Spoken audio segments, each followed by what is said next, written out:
All right. Hello, everyone, and welcome back to another edition of your Adrenal Fix, where we teach exhausted and burnt out adults the truth about adrenal fatigue so that we can get your health back quickly. And part 4, really, with a mentor, a friend, a colleague, and someone that I really am proud to say I know, Morley Robbins.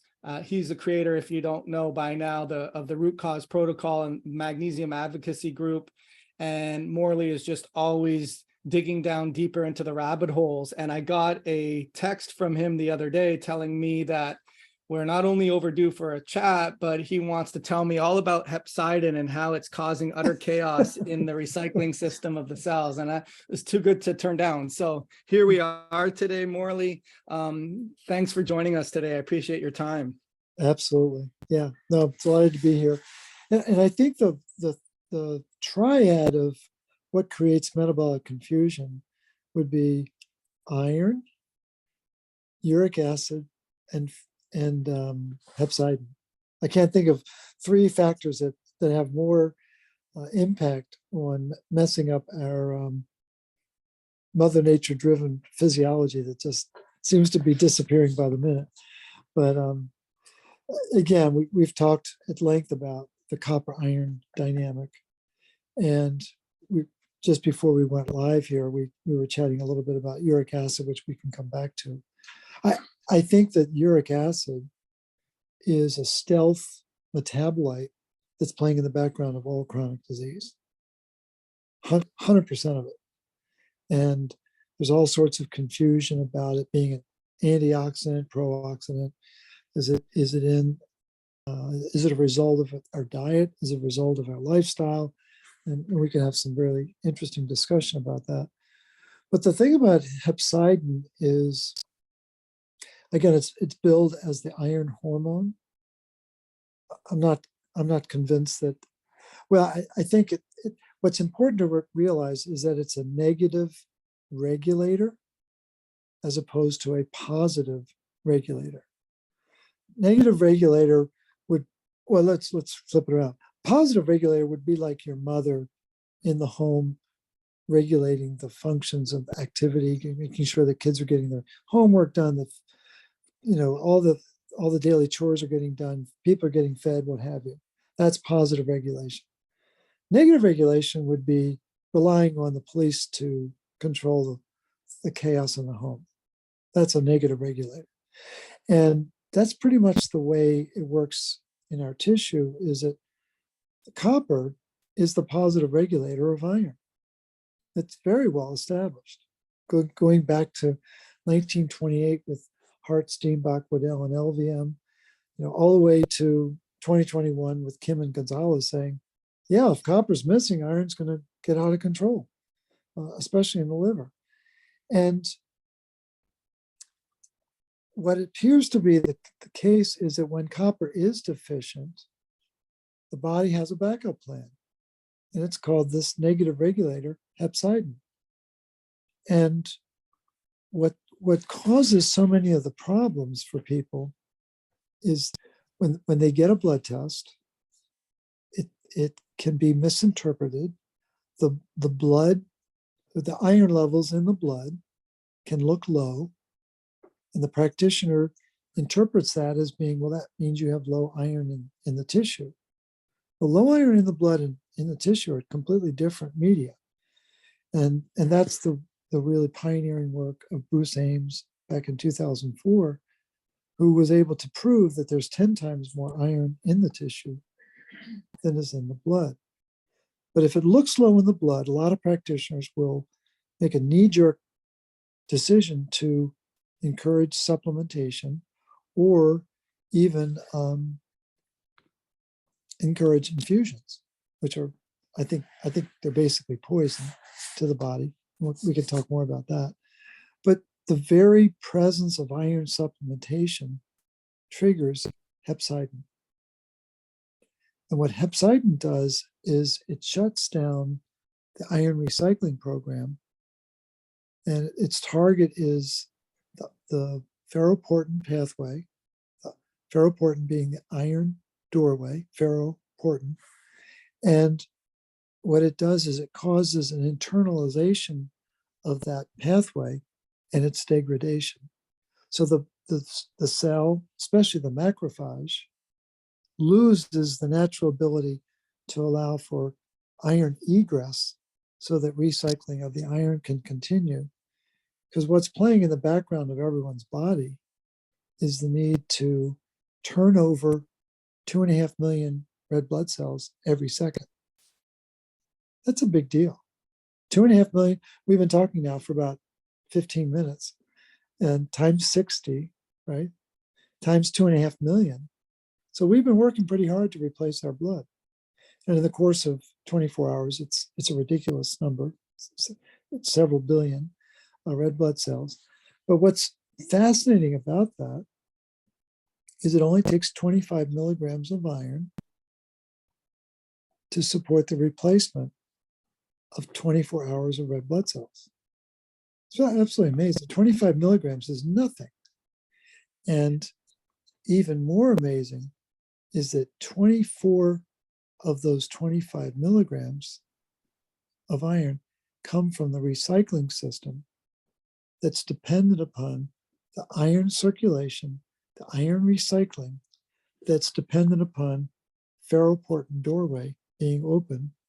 And to keep it open, you need to have the ferroxidase enzyme function that's provided by ceruloplasmin, but in this case, it would be Hepcidin, named after Hephaestus in the mythology of the forge, the iron forge.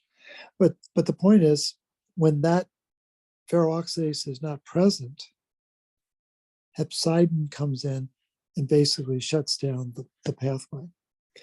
And the way I've characterized it, it works with guys. It doesn't necessarily work with women, but guys who know football know what a linebacker's job is: shut down the play.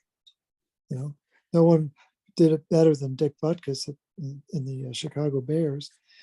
Well, that's a negative regulator. He's shutting down the play, as opposed to the positive regulator would be a quarterback.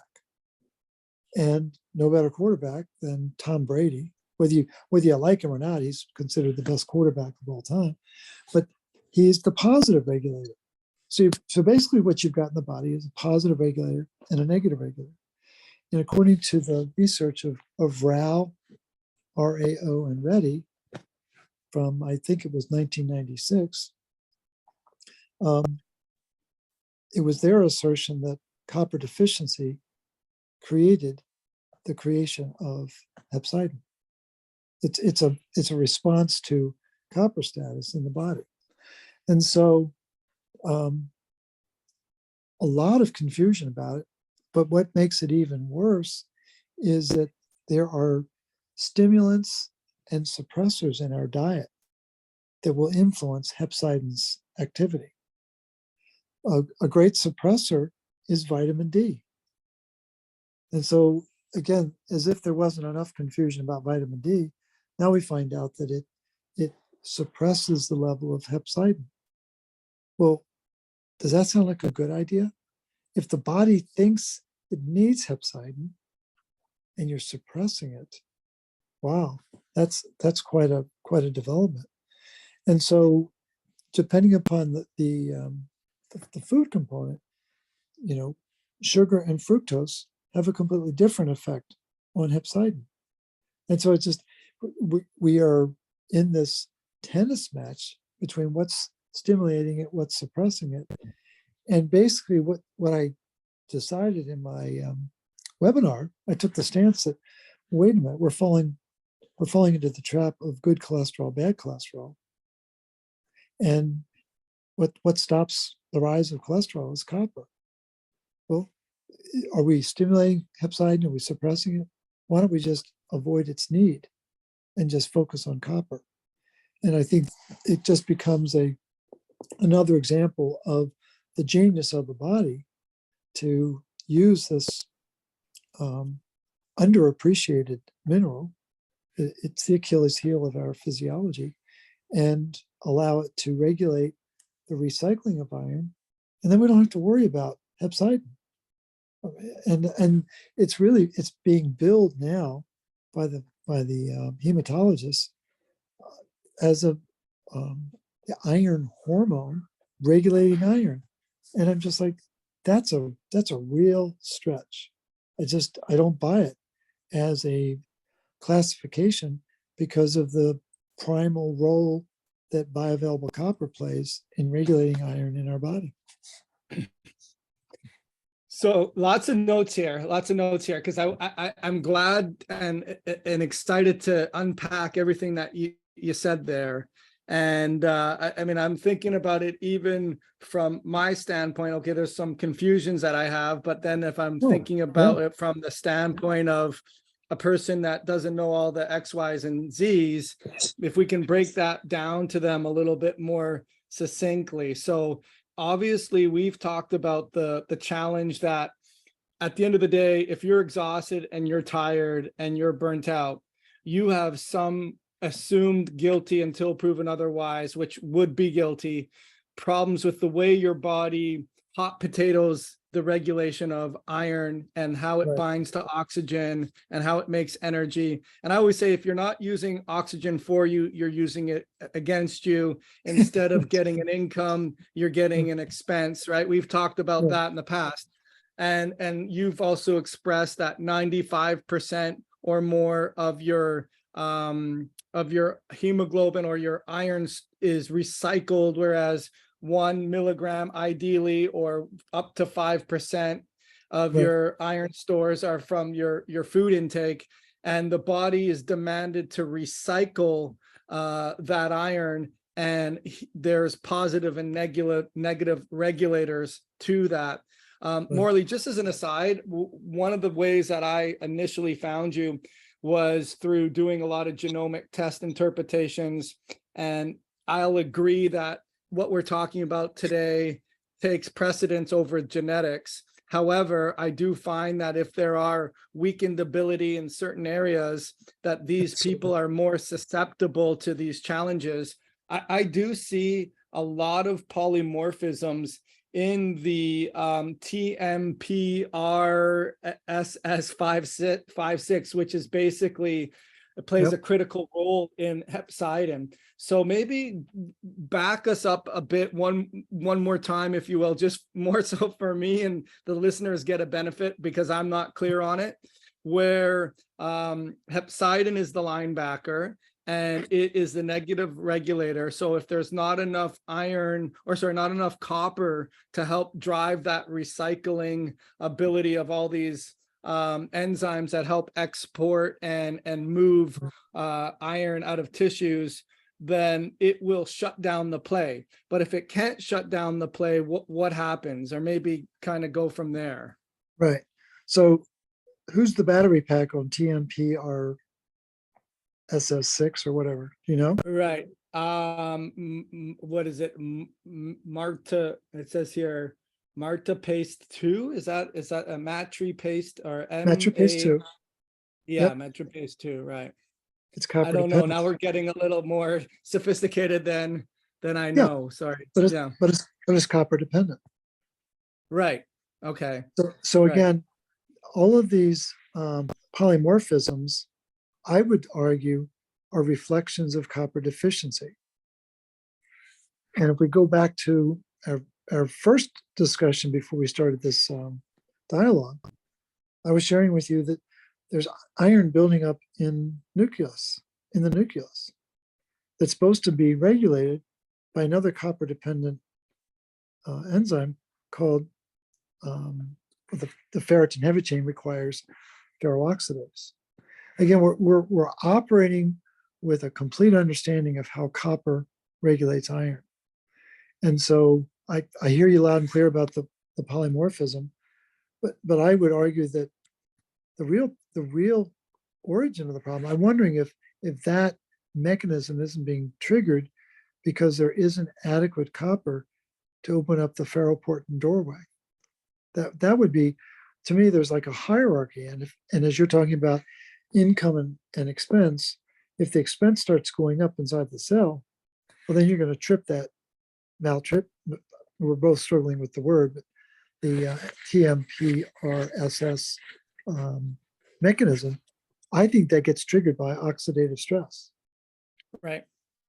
And Well, so, I am sorry to interrupt. I am a big believer of when I do look at these genomics, obviously I'm more concerned about their subjective, their life, their stress, their right, exposures, all of the demands of life. However, I find it fascinating that there are certain, let's call it checkpoints or checks and balances where you see more of these polymorphisms to compensate for that problem over here. What I'm extrapolating is the fact that this person's going to be harder hit in this area along the recycling chain, if you will, or they're going to need more support. I mean, it's still RCP driven, but at oh the yeah, same yeah. time, I get a little more specific as to, hey, this is where the weak links in the chain are breaking, so to speak. But yeah. And again, if in fact Rao and Reddy are right about hepcidin being triggered by copper deficiency, well, that means it's being triggered by oxidative stress, right? And so then I would be wondering what's happening with uric acid in these bodies. Is it building at some level? It may not be classified as hyperuricemia, but maybe it's going up just enough to trigger another threshold of reaction that's causing hepcidin to fire off. And again, hepcidin is, to me, it's a fail-safe mechanism. It's not a let's keep the body in natural regulation. It's we have a problem. We've got building expenses. There's exhaust, and we got to shut this thing down. And it's a very powerful mechanism. And so I think the confusion is from the forces in our diet that can flip hepcidin one way or the other. And in that webinar I did a couple weeks ago, there's a very specific slide where it's very clearly indicating who's increasing hepcidin, who's decreasing or silencing hepcidin. And I think it's important for people to know that there are components of our diet that can be very powerfully influential in the activity level of hepcidin that may be involved in these polymorphisms as well. Gotcha. Okay, so just so that I'm completely clear on it, if hepcidin is working effectively, then and it's needed because we don't have the ability to recycle the iron or recycle and make heme and make the metabolic energy production that we need to, what happens as a consequence? The iron gets stuck in tissues, continued hydroxyl radicals, like what's going on there when it's not being when it's not shutting down effectively? Well, you're gonna lose energy as iron builds in the tissue, especially in the mitochondria. You're going to have a massive loss of energy. When that takes place, then you've affected the whole process of recycling calcium and recycling the iron and recycling a number of metabolites. It's going to affect protein metabolism because the nitrogen is not going to be recycled properly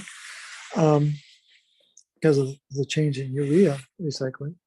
But then we've got the added impact of iron interacting with the oxygen. Oxidative stress is going to go up. Well, then you've got a greater chance for lipid peroxidation, and then a greater chance for DNA defects and other breakdowns in the cell. And then you stand the chance of either apoptosis or ferroptosis, which is those are clean deaths, but those still it's the death of the cell because of what's taking place inside the tissue or inside the cellular structure.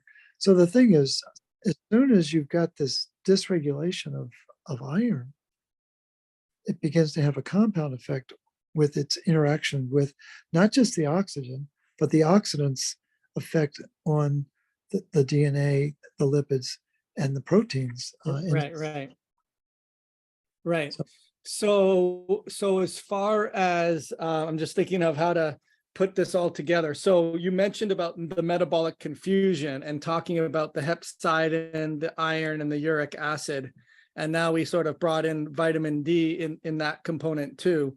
I guess, where do you want to go from here, Morley? What's the natural next thing to talk about? Well, and I would just add that I'm looking into, can we easily measure hepcidin and uric acid as components? I know we can. Is it cost prohibitive? I don't know. I'm going to be having some discussions with the lab about that. But I think what is important is to raise people's awareness about this dynamic, that it's contributing to the confusion about iron. That maybe, again, when iron starts to get locked up in the tissue, that's anemia of chronic inflammation.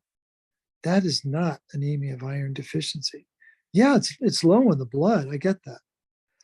But there's no easy way to measure iron in the tissue other than needle biopsy or Tesla 2 MRIs, both of which are doable, but they're not convenient. They're not exactly cheap either. But the thing is, I think there needs to be greater awareness about the recycling program, the fact that it can be affected by hepcidin, the fact that hepcidin is influenced by copper status, and that this dynamic of slowing down the recycling system causes what's called chronic inflammation. What's the biggest stimulant for chronic inflammation? Uric acid. If you want to introduce inflammation into the tissue, expose it to uric acid.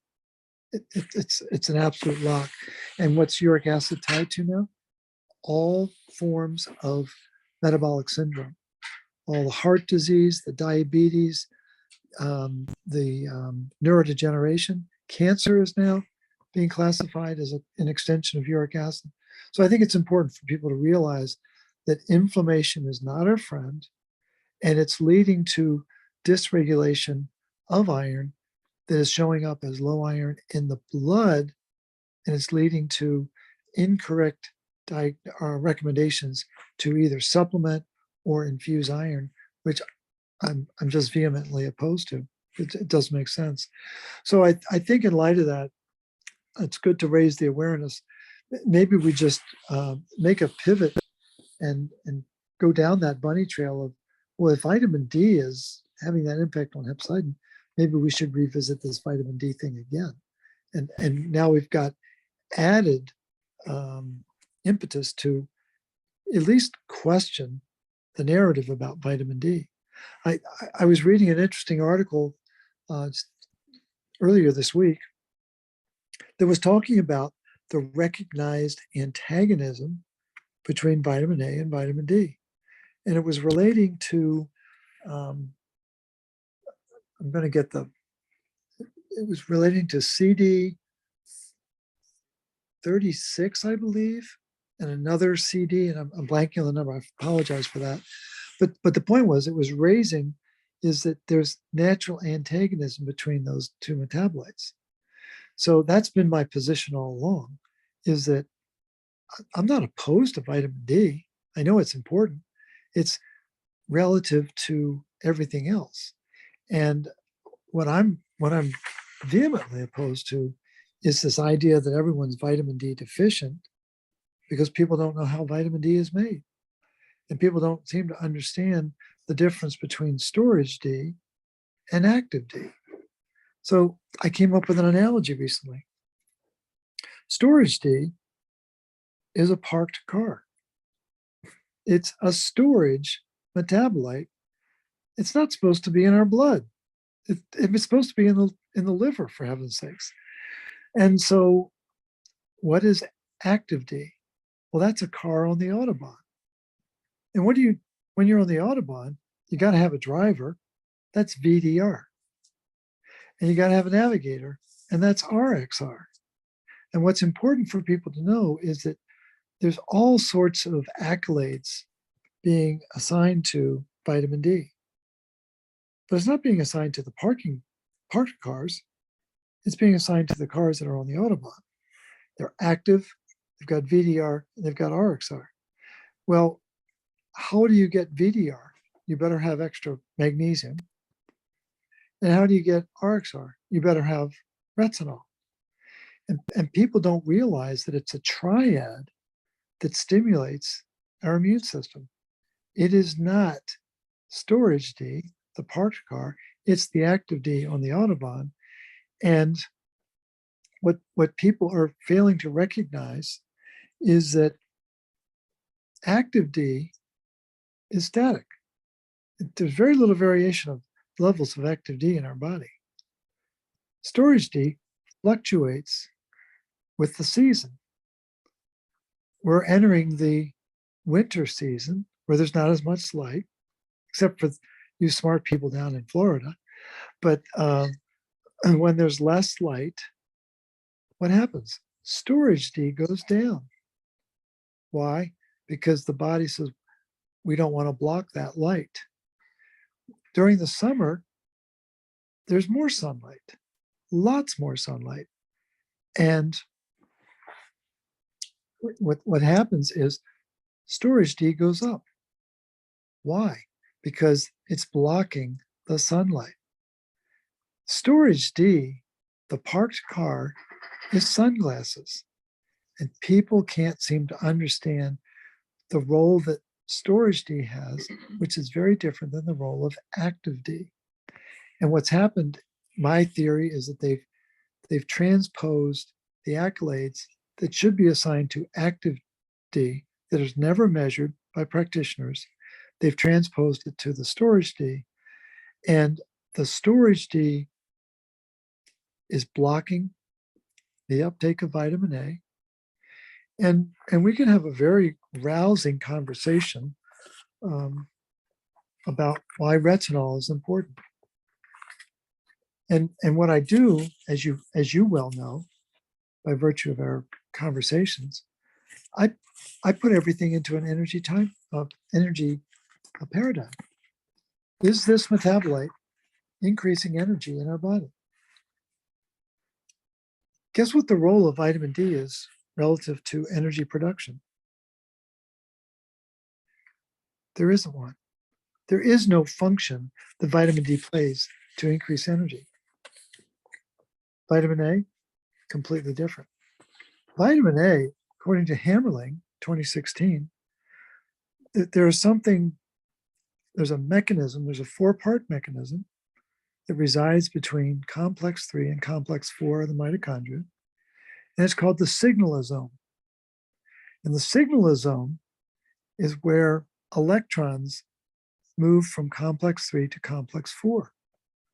And the electrons ride the carbon tail of retinol to get from 3 to 4. And if retinol is not present, what happens? It's called the Warburg effect. And what is the Warburg effect? It's where the body stops using oxygen to metabolize fuel and goes anaerobic and ferments fuel. Fermentation, as you well know, is producing 2 units of energy, when in fact, when you oxidize sugars, you're going to get 34 ATP. When you oxidize fats, you're going to get 140. We're designed to burn fat. That's really the preferred fuel. And if retinol is not in our diet and it's not in our mitochondria, we're not going to move the electrons as efficiently. When did they first identify retinol deficiency as the cause of cancer? Montrose T. Burroughs, 1925. And he had 4 articles in 1926. And other scientists have made that assertion.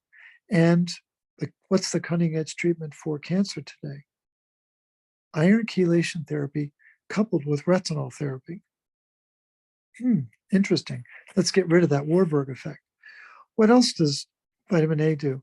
It's really critical for the microbiome, for the proper balance of good guys and bad guys. People don't realize that retinol has a completely suppressive effect on E. coli. And so my point is, we could go on for an hour talking about all the things that retinol does, but I think it's important for people to realize that increased focus and intake of vitamin D suppresses the uptake of vitamin A. And we live in a kind of this mono-focused world that I can only think about one thing at a time. So people worry about their health and they think they need more vitamin D. They're not thinking about the dynamic interplay between the metabolites. They're not thinking about the reason why the vitamin D may be low, which is debatable because the reference range of 30 to 100 is the creation of one person, Michael Hollick up at Boston University. But the point is, in order to make the storage D, the parked car, you got to have magnesium working with an enzyme found in the liver. And if magnesium isn't present at optimal levels, that enzyme is not going to function properly. Well, what would cause magnesium to not be present enough in the liver? The buildup of iron. It's a known fact that iron will cause magnesium loss in the liver. Well, what causes iron to build up in the liver? Well, it's back to Hart, Steenbach, Waddell, and Elvia, 1928. Deny an animal copper, and iron will rise in its liver. It will also rise in its spleen. They zeroed in on the liver. It turns out that the spleen is probably a bigger storage depot for iron than even the liver is. But it's all of this is a far cry from what people think. Well, I've got to get vitamin D to build up my immune system. And what does the literature say? It suppresses the immune system. It doesn't stimulate it. And what does vitamin A do? It downregulates the immune system. Suppressing the immune system is not a good thing. And I'm afraid what we're going to find downstream, we're beginning to see evidence of it now, but I think it's going to get worse over the next couple of years. I think we're going to witness, as a result of the overriding focus on vitamin D, we are going to, and the impact that has on retinol in the body, I think we're going to witness a alarming rise in cancer around the planet. And we're beginning to see evidence of it. I think it's going to get a lot worse over the next 2 to 3 years. And again, the part that everyone should question is when conventional doctors and alternative doctors are both recommending the same thing, people should stop and say, wait a minute, that doesn't make sense to me. And they didn't do that. And so there's a lot of research out there that clearly correlates vitamin D status to some health outcome. Well, you know as well as I do that correlation is not causation. Do flies cause garbage? No. Do firemen cause fires? No. But they certainly seem to be there when there's garbage and fire. And it's just the confusion about how these variables show up at the same time, but they're not causal. And I think that my whole stance on vitamin D goes back to 2010 when I met a very important figure, Dr. Kumaro, Fred Kumaro, famous lipid biologist at University of Illinois, downstate Illinois, Champaign-Urbana. He was 98 years old when I met him. Just a luminary, and we're having lunch in his home, and he's telling me about this famous speech that he gave at a conference, international conference in the 80s, just as vitamin D was becoming popular. And he told people, based on a decade of research with pigs, he told people, ladies and gentlemen, you do not supplement with vitamin D. It's not advised. And you can imagine the pushback that took place. And I asked him, I said, Dr. Kumaro, what happened as a result of that speech. And again, you got to picture this guy. He was bigger than I am. He's like 6'2", very, very vital. Twinkle in his eye. He leans forward and he says, "Well, Morley, I'm the only one left standing. All the others are dead." So he lived to be 102. He died near his 102nd birthday, or right after his 102nd birthday. But the thing is, this is a very disruptive message in an era where people are freaked out about this condition that everyone's worrying about. And I haven't backed down one iota. I think that vitamin D the D stands for deception. The D stands for disinformation. The D stands for dysfunction inside the body. The D stands for dysregulation of retinol metabolism. And it's just, it's not a popular stance. People find it almost offensive, but I've read a few articles and there's compelling evidence that there's way more to the story than what Dr. Hollick is trying to convince the world. And I wasn't at all convinced by what emerged with COVID. And I think a large part, the dynamic with COVID and vitamin D is what it did to hepcidin. And somehow that mechanism of shutting down hepcidin, I think prevented the iron release that was meant to take place. And again, it starts to get into some pretty esoteric physiology that I think it's beyond both our pay grades. But I think that's the mechanism that makes the most sense to me. That, and on the other side of it that I should point out, and I think I did share this in the webinar, people need to know that there's an identical structure between COVID spike protein and hepcidin. Well, that should really unnerve a lot of people. And if that's the case, well, then it would make sense that vitamin D would shut that down.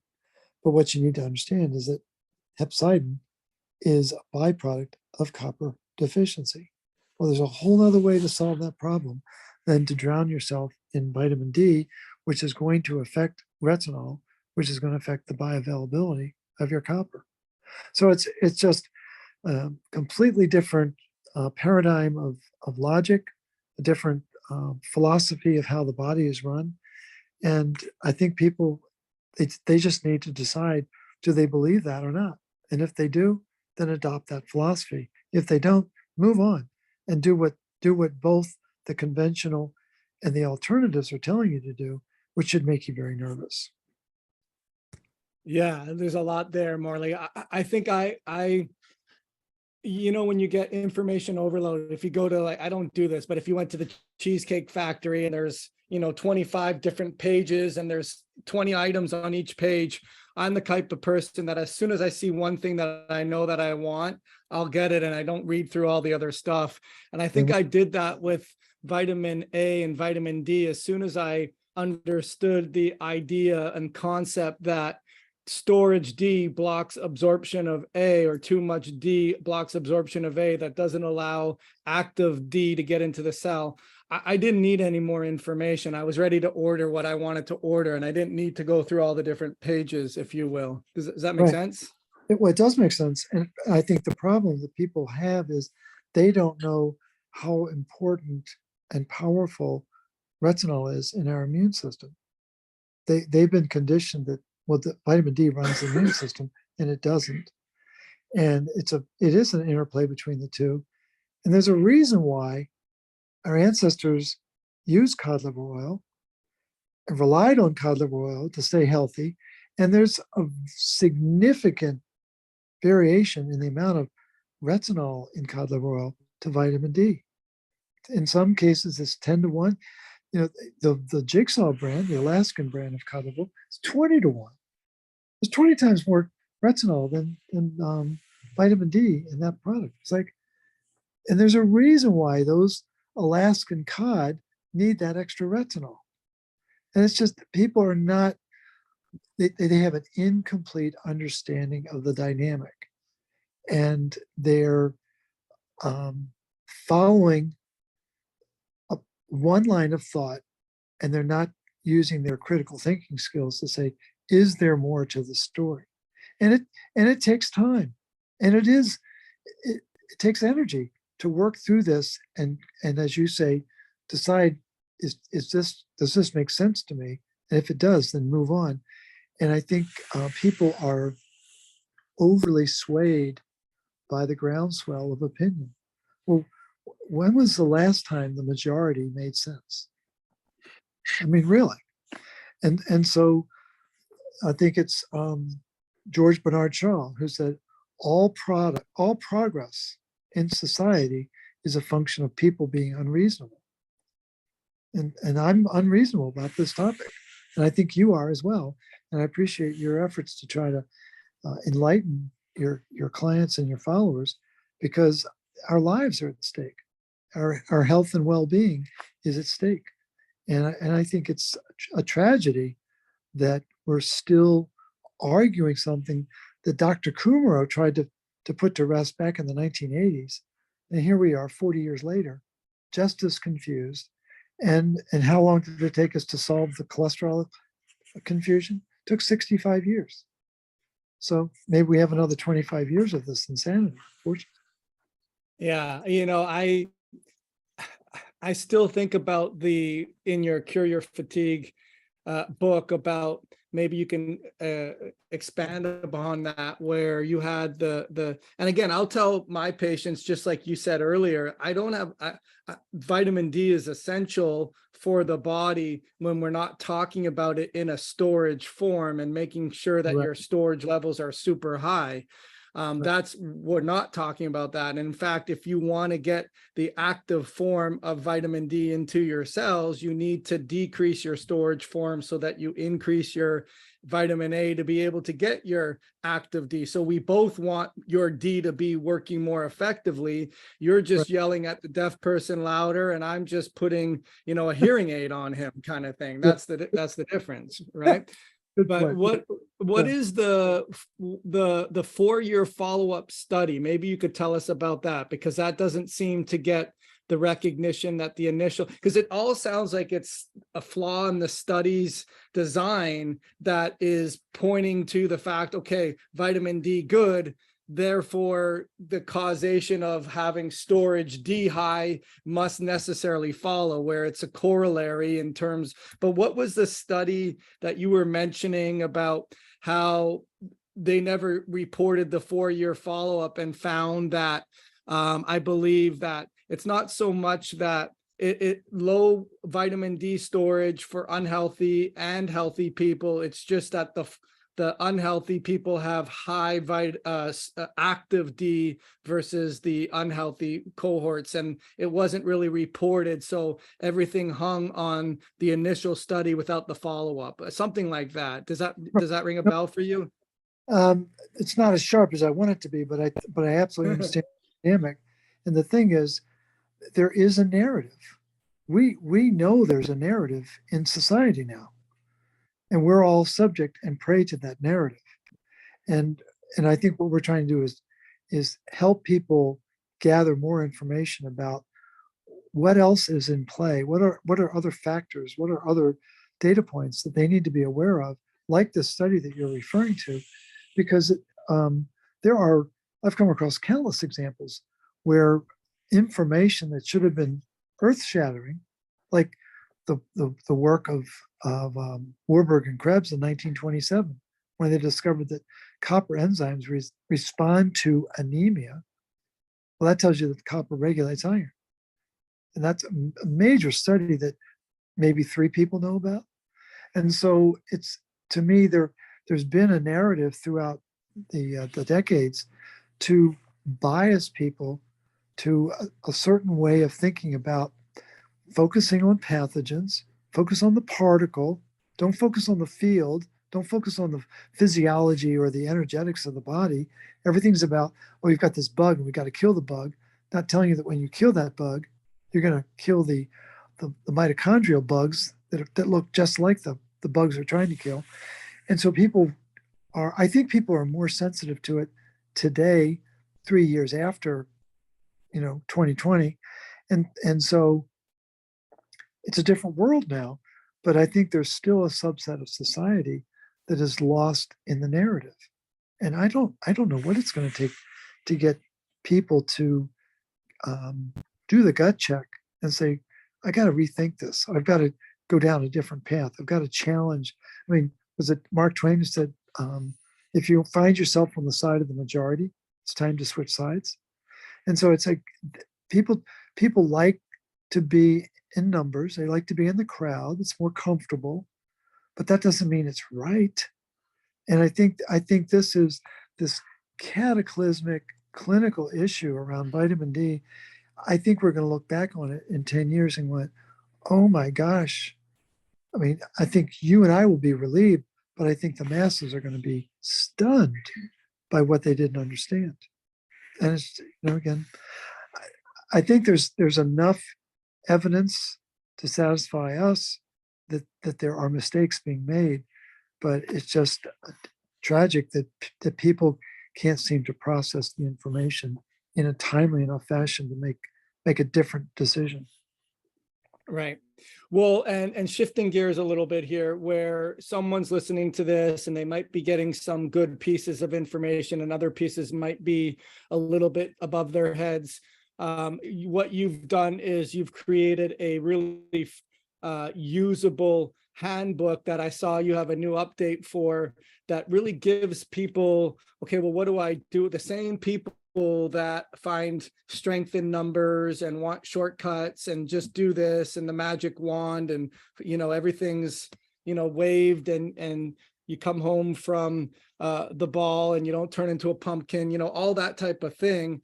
But let's maybe talk about that, because I think it's an important point in terms of maybe what's new on there, what you have, things that you should be stopping and things that you should be starting, all in the guise of getting your bioavailable copper working effectively for you so that you are moving your iron, you're recycling your iron, you're making ATP, you're not oxidatively creating inflammation and breaking down DNA and proteins and so forth. So maybe what's new on that, Morley, or for the person that's never heard of that, what's old that's effective, and what's it trying to do? I guess that's the question. Yeah, the protocol, the root cause protocol, is just trying to simplify the process of getting well. And it's based on stops and starts and getting people to realize that these very popular nutritional recommendations, ascorbic acid, vitamin D, zinc, iron, calcium, synthetic B vitamins, these are not your friends. And so we've taken a stance that get those out of your routine, get rid of the processed food. You got to move beyond that and get to real, seasonal, locally grown, wherever possible, organic food. It's not easy. It's not cheap. It isn't. It takes a real commitment to go down that path. But the focus of the starts is to begin to build the nutrients in the body to develop bioavailable copper. And I think the biggest change in this latest edition of the handbook is to identify copper supplements. One happens to be the one that I've put together called Recuperate, but there are others that are mentioned. But we wanted to make sure people knew that there are viable sources, because we were silent about that in earlier editions. And in large part, the whole stance around copper changed post 2020, because I think that copper has been under assault ever since that mechanism started. And I think it's critical for people to realize that if they're still struggling with symptoms here in 2022, you're copper deficient and you need to really bulk up. You need to be doing the protocol. You need the other nutrients that are critically important for making sure that copper gets loaded into its key metabolic protein called ceruloplasmin. But there are scores of copper enzymes that need to be loaded. And that loading process requires retinoic acid from retinol in order to activate the enzymes to move the copper into those enzymes. And if you don't have retinol in your diet and you don't have retinol in your physiology, it will not. Those key regulatory enzymes are not going to work. And those enzymes are critical for creating energy, clearing exhaust, catalyzing other enzymes, and combating enemies. All this focus on pathogens over the decades for the last century has been having pushed copper aside because that's Mother Nature's anti-pathogenic. It's been used throughout history. You can go back to the Smith Papyrus, 2500 BC, and they were talking about using copper to heal people.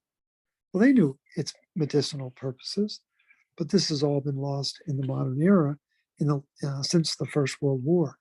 So it's just a different world, and we live in a iron-centric world where the emphasis is on getting more iron, and in a world where people have been trained to think of copper as being toxic. Can't tell you the number of practitioners I've talked to over the last 5 to 7 years who are terrified of using copper because they think it's going to create all sorts of oxidative stress. Same thing with vitamin A as well, right? I mean, vitamin A is toxic, copper is toxic, vitamin D is not, iron is not, right? Right. And that axis of insanity is why people are so sick. Right. One of the last things, I mean, I'd love to talk to you again, but as far as just getting to that point here, one of the things that I think that the RCP and the training talk very well and put a lot of emphasis on is, okay, well, I'm doing the stops, I'm doing the starts. Why am I not necessarily feeling any better? And it's not a magic wand. What's your life like? What's your stressors like? What's your demand for energy, and how are you respiring at the cellular level from are you stuck in first gear, or are you able to get out of first gear? So maybe just talk a little bit about how you've incorporated that into your teachings as well, because I think that's a point that's lost on a lot of people as well. Oh yeah. When I'm chatting with a client who's been very faithful to the protocol, trying to do all the stops and starts, as you say, and they feel like they've plateaued, or they're like moving sideways, or something doesn't feel right, there's 4 roadblocks that we talk about. The first is, what we know about the protocol is that it works, especially to mobilize iron. As soon as you start to introduce either copper or the nutrients that make copper bioavailable, you are going to activate that iron recycling program. And what's important for people to realize is that when they start to do that, that means they've got to discharge that iron through blood donations. Very important to get that excess iron that's been held in storage because of hepcidin, and get it out of the body, because there's nothing beneficial from excess stored iron. So iron donations are very, very important. Second factor is to look at their diet and say, are you really sensitive to your foods or your environment?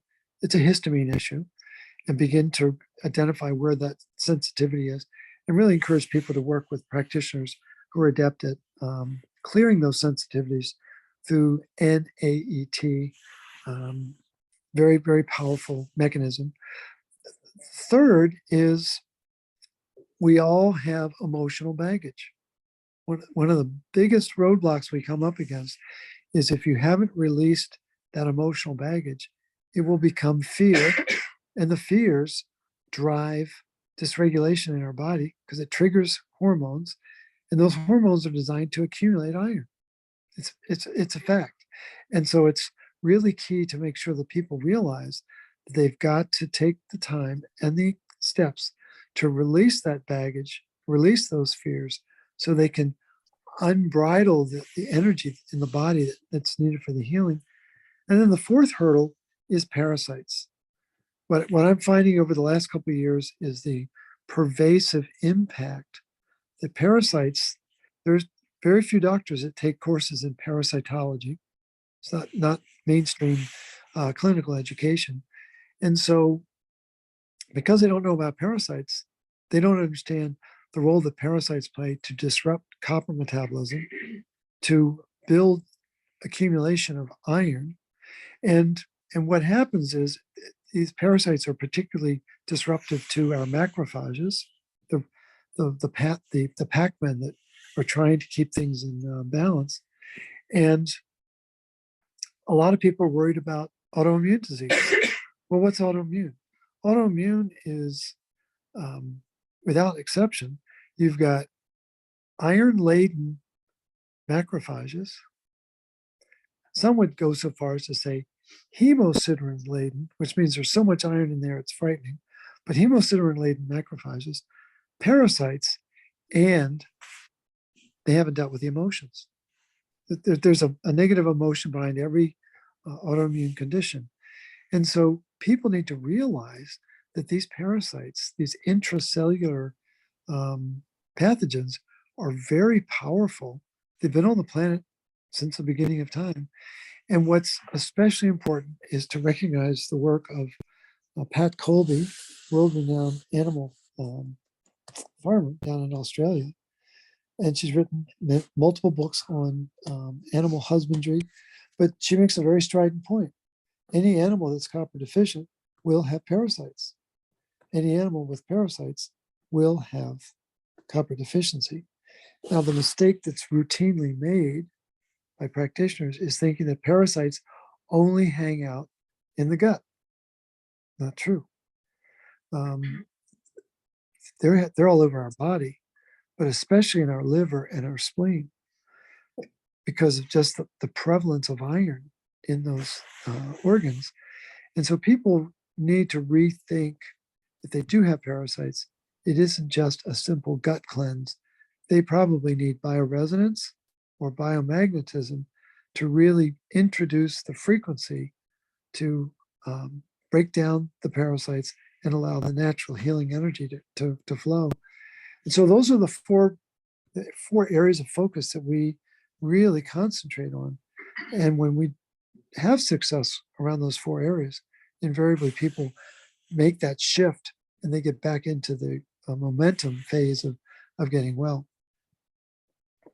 Yeah, no, awesome stuff. I already know when we've texted, it's the answers are born out of just common sense, Mother Nature things versus having to crack the atom and come up with, you know, as you like to say, 6 standard deviation solutions. It's common sense solutions.